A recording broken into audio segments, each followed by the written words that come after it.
নওগাঁর ধামইরহাট উপজেলা স্বাস্থ্য কমপ্লেক্সের আয়োজনে দিবসটি উপলক্ষে বর্ণাঢ্য র্যালি বের করা হয়। র্যালি শেষে স্বাস্থ্য কমপ্লেক্সের হলরুমে আলোচনা সভা অনুষ্ঠিত হয়। ধামইরহাট প্রতিনিধি সুফল চন্দ্রের পাঠানো তথ্যচিত্রে থাকছে বিস্তারিত।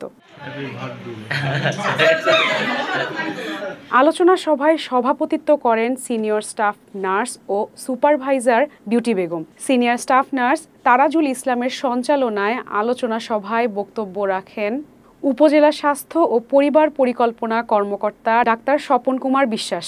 বিশেষ অতিথি হিসেবে আবাসিক মেডিকেল অফিসার ডাক্তার জহিরুল ইসলাম, ডাক্তার মাহফুজুর রহমান, পরিবার পরিকল্পনা কর্মকর্তা বেদারুল ইসলাম, উপজেলা প্রেস ক্লাব সভাপতি ও সিনিয়র সাংবাদিক এম মালেক, নার্স শাপলা আক্তার, মণি আক্তার, সুবর্ণা রানী, মিডওয়াইফ নীলা খাতুন বক্তব্য রাখেন। এ সময় উপজেলা স্বাস্থ্য ও কর্মকর্তা স্বপন কুমার বিশ্বাস বলেন, আমাদের নার্স আমাদের সব ভবিষ্যৎ, অর্থনৈতিক শক্তি, নার্সিং সেবার ভিত্তি।